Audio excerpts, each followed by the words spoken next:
दोस्तों, पाकिस्तानी कप्तान मोहम्मद रिजवान कहते हैं I am a toss captain only. मन के मेरे हाथों में भाई कुछ नहीं है, मैं सिर्फ टॉस रखने के लिए हूं, मैं फ्रंट पे खड़ा हूं, एक डमी कैप्टन से ज्यादा कुछ नहीं हूं। क्योंकि 15 रुकनी स्क्वाड जो भी सिलेक्ट किया जाता है किसी भी टूर्नामेंट के लिए हो या किसी भी टूर के लिए हो, उसमें मेरी से नहीं होती कंप्लीटली, वो मेरे अकॉर्डिंगली वो स्क्वाड नहीं होता। चलिए, स्कोर तो एक बात की बात है, जो प्लेइंग 11 होती है उस दिन की भी, यानी किसी भी टीम के खिलाफ अगर मैच खेलने जा रहे हैं तो जो 11 बनेगी भाई साहब वो भी मेरे अकॉर्डिंगली नहीं है।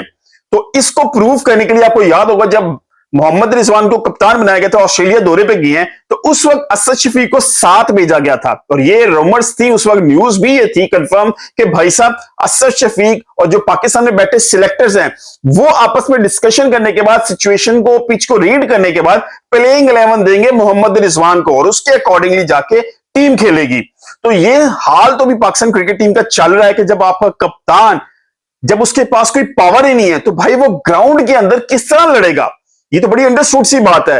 आप 15 रुकनी स्क्वाड अपनी मर्जी का दे सकते हैं, मतलब आप 11 रुकनी या 12 रुकनी स्क्वाड जो है वो कप्तान के मर्जी का हो, 2 से 3 प्लेयर आप जो समझते हैं जो टूर्नामेंट के अंदर पॉसिबल है कि वो अच्छी परफॉर्मेंस दे सकते हैं या डोमेस्टिक में परफॉर्मर्स हैं आप उनको इंक्लूड कर सकते हैं। लेकिन 11 में यार ये तो रबिश है कि अगर 11 रुकनी स्क्वाड में भी, अगर 11 रुकनी जो प्लेइंग 11 जा रही है अगर उसमें भी कप्तान की से नहीं है तो भाई वो तो by heart he completely match में जाने से पहले ही मैच हार जाएगा। जब उसको पता है कि मेरे जो मोहरे हैं वो मेरे अकॉर्डिंगली नहीं है, वो साइकोलॉजिकली तो वो फाइट आधी वहीं पे हार चुका है। ये पाकिस्तानी टीम के जो मसाइल है ना ये बड़ी कॉम्प्लिकेटेड हो चुके हैं इस वक्त। पहले बाबर आजम के साथ हमने इतना कि ज्यादा अटैचमेंट दी कि उसको इतनी खुली छुट्टी दे दी रमीज राजा ने कि भाई वो 15 रुकनी स्क्वाड खिलाए या 11 रुकनी हो या जो भी हो, उस वक्त जो भी पाकिस्तान टीम के अंदर हो रहा था वो सिर्फ बाबर आजम सोलमली जो है वो डिसाइड कर रहे थे। मतलब 15 रुकनी स्क्वाड में कौन से प्लेयर्स आएंगे, कौन से नहीं आएंगे, 11 रुकनी स्क्वाड में कौन से प्लेइंग 11 में कौन से प्लेयर होंगे, कौन से नहीं होंगे, साया कॉर्पोरेशन के अकॉर्डिंगली कौन से लड़कों ने अपना कॉन्ट्रैक्ट करवाया है वही लड़के 15 रुकनी स्क्वाड में रहेंगे, नहीं करवाया तो नहीं रहेंगे। ये बहुत सी चीजें उस वक्त जो है ना चल रही थी और ये बाबर आजम की बहुत बड़ा ब्लंडर है, रमीज राजा इंक्लूडिंग, कि भाई इतनी पावर नहीं देनी। अब दो चीजें हैं, एक प्लेयर को आपने इतनी पावर दे दी और दूसरे प्लेयर को आप पावर ही नहीं दे रहे, ये दोनों चीजें गलत हैं। अब हमको दरमियानी रास्ते में चलना है। मैंने पहले भी कहा है कि पावर आप दे सिलेक्टिंग करने में 11 रुकनी जो आपकी प्लेइंग 11 है, 15 रुकनी स्क्वाड के अंदर आप उसकी से जरूर रखें, 1 2 3 प्लेयर जो है आपकी सिलेक्शन कमेटी अपने अकॉर्डिंगली एडजस्ट करे, जो परफॉर्मर्स है, जब नजर आए कि शायद कप्तानी चीजों को नहीं समझ रहा, लेकिन जो प्लेइंग 11 खेली जाएगी ना वो डेफिनेटली कप्तान के अकॉर्डिंग होनी चाहिए।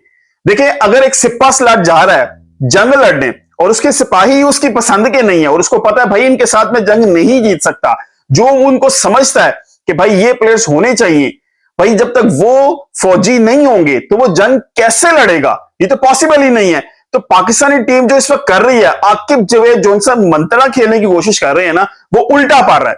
अभी जो जलालत प्रोग्राम पाकिस्तान का चल रहा है ना वो, अब देखिए ऑस्ट्रेलिया दौरे में, जिम्बाब्वे दौरे में, साउथ अफ्रीका दौरे में आपका एक प्लेयर था जो परफॉर्मर था और वो था जो है आपका ओपनर साइम अयूब। उसके जाने के बाद कैसे कैसे ब्लंडर्स आपको देखने को मिल रहे हैं। आपने वो पूरी टीम चेंज कर दी, आपने वो पूरा सेटअप ही चेंज कर दिया। उसके बाद जलालत पे जलालत हमें नजर आ रही है। आपने ट्राई सीरीज में जलालत देखी, आपने चैंपियंस ट्रॉफी में जलालत देखी, आपने न्यूजीलैंड दौरे में जलालत देख ली है। तो अगर इस सिचुएशन के अंदर कप्तान को पूरी पावर दी जाए तो डेफिनेटली वो फुल हार्टेडली जाके अपनी तरफ से एफर्ट कर सकता है। अब ये नहीं कि मोहम्मद रिजवान को ही नहीं सिर्फ पावर दी गई, सलमान अली आगा जो पाकिस्तान के T20 कैप्टन है उसे भी यही पता है भाई मेरे हाथ में कुछ नहीं है। अब आपको लगता है हसन नवाज को उसने सिलेक्ट करवाया होगा, आपको लगता है कि वो दोबारा बाकी प्लेयर्स को वो लेके आया होगा, पॉसिबल ही नहीं है। ये सिलेक्शन कमेटी है जो डिसाइड कर रही है 15 रुकनी स्क्वाड भी और 11 रुकनी प्लेइंग 11 भी। ये ज्यादती है। प्लेइंग 11 के अंदर आपको नहीं आना चाहिए, वहां पर कप्तान की से होनी चाहिए। अगर ये सब हारे पाकिस्तान को मिल रही है तो इसका रिस्पॉन्सिबल आकिब जवेद है, ना कि मोहम्मद रिजवान। मोहम्मद रिजवान को अगर उसकी पसंद की टीम मिले तब आप उससे जरूर क्वेश्चन कीजिए, जी भी आपको जो चाहिए था हमने वो आपको दिया, अब आप जवाब दें। आप 15 रुकनी स्क्वाड में 2 से 3 लड़के अपने एडजस्ट कर सकते हैं जिनको आप समझते हैं, जिसको कप्तान नहीं समझ रहा, ये जिसको आपने डोमेस्टिक में जाके देखा है, चीजों को देखा है, जहां पर आपको लग रहा है कि शायद कप्तान राइट डिसीजन नहीं ले रहा, वहां पर आप 1 से 2 लड़के 15 रुकनी स्क्वाड के अंदर एडजस्ट कीजिए, ना कि प्लेइंग 11 के अंदर। अब प्लेइंग 11 अगर कप्तान की मर्जी की नहीं है तो भाई दुनिया के अंदर कहीं पे भी नहीं होता। पूरी दुनिया के अंदर कप्तान, सिलेक्टर्स, कोच, ये तीनों बैठ के 15 रुपये एक तो स्क्वाड डिसाइड करते हैं, इनकी कंप्लीटली से होती है, और उसके बाद जो प्लेइंग 11 होती है वो कप्तान और कोच की होती है, स्पेशली कप्तान की होती है। वहां पर सिलेक्टर्स का कोई रोला नहीं होता। ये पूरी दुनिया में अंदर चलती है चीज, लेकिन पाकिस्तान में गंगा उल्टी बहती है, इसीलिए रिजल्ट्स हमें इसी तरह के मिल रहे हैं।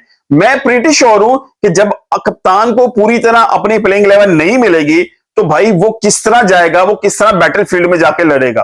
वो तो मैच में ग्राउंड में जाने से पहले ही आधी जो है जंग हार चुका होता है, मेंटली तौर पे हार चुका होता है कि भाई ये मेरी पसंद की टीम ही नहीं है, मेरी क्या वैल्यू है इस टीम के अंदर।